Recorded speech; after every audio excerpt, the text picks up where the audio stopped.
Hi guys, it's Elle. So I've um, I've been out of treatment now for 2 weeks. I've been out of treatment now for 2 weeks, and it's going pretty well. I've got a phone now, so I reconnected with some of my friends that were I met in treatment, and a lot of them have also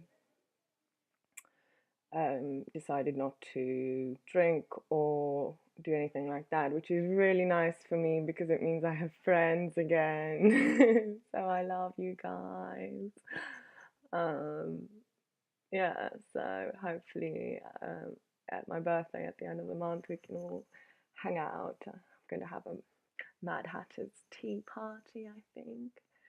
Um, so I'm really happy that I won't be so lonely anymore, but I'm a bit stressed also. I have to prepare for my speech. I'm giving a speech at a support group about my experience with my suicide attempt, and I just know it's going to be very emotional, so I'm avoiding it because I just avoid emotions.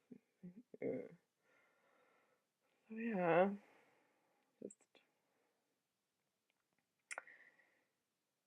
just hanging out.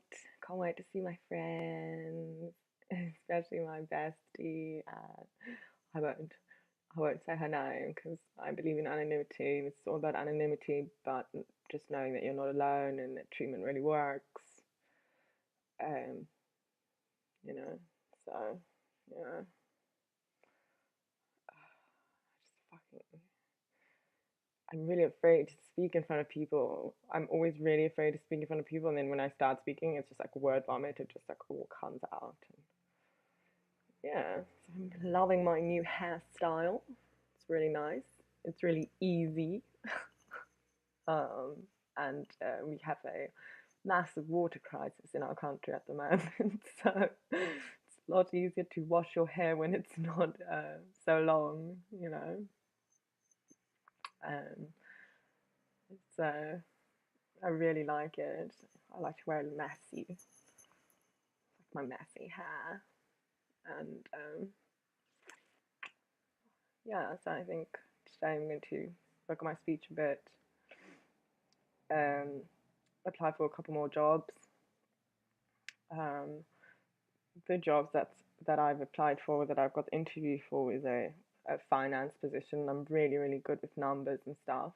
Like really good with maths, but I really want to be an artist. So it's not really the field I want to be in, but yeah, we'll see. At least it's easy to get a job when you kind of have a job already. So I'm just gonna do it. At least I'll be able to pay rent myself. Be nice. Give me some independence.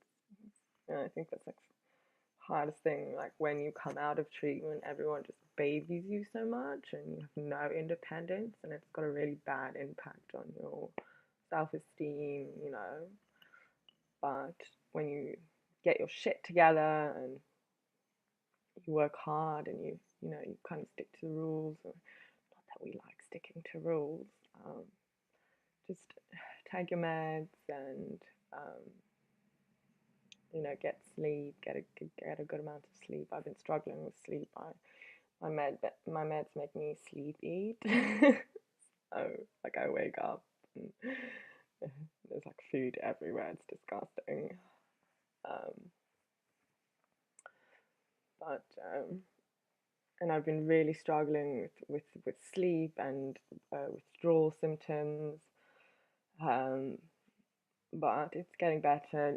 Every day gets a little bit easier, and it was really nice to reconnect with my friends, because it's nice to know that you're not alone, and the people that you meet there, you should start really try and stay in contact. Don't be one of those people because, yeah, we'll stay in contact, and then you never phone them again, because then you're because these are the people who understand you, and that know what you're going through. And let me just find a cat clip. This shit's pissing me off now. This one little drink is going in my face.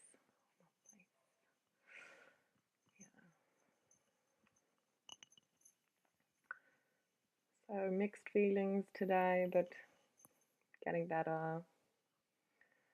Meds are helping.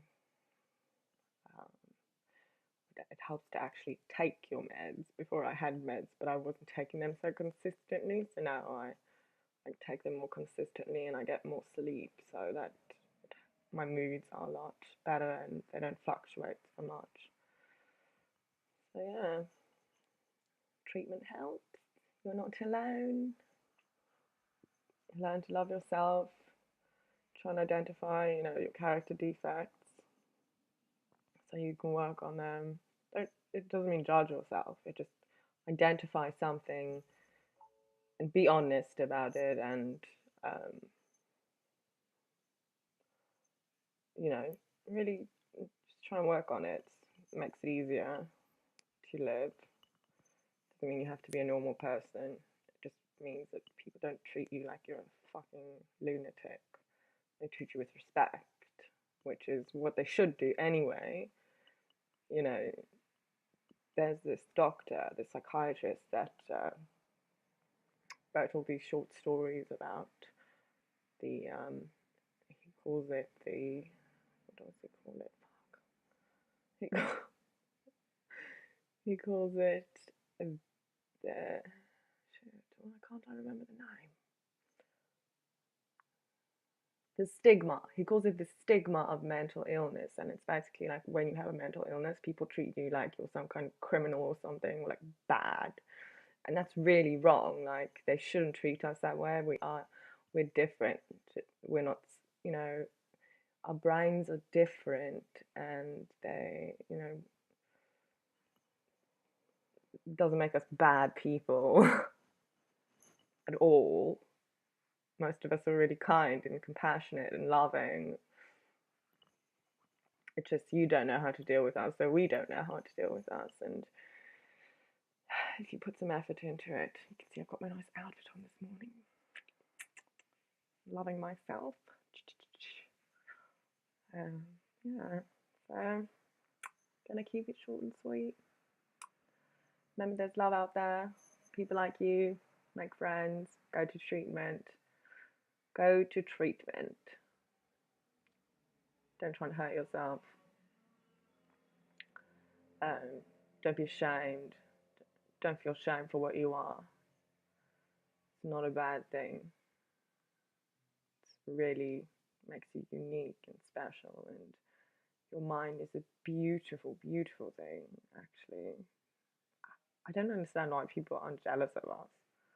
Because we are so fucking, like, you know, I look at these people and then my friends, my new friends, and I just, what amazing people they are, and they've got so much talent, and they're intelligent, and I look at my old friends and I'm just like, fucking, I really don't want to be back in my life. There are things about my old life that I do miss, but I think that's just like change is difficult for everyone. So yeah, love yourself, and there will be people who love you. So don't worry. Love yourself. Cheers.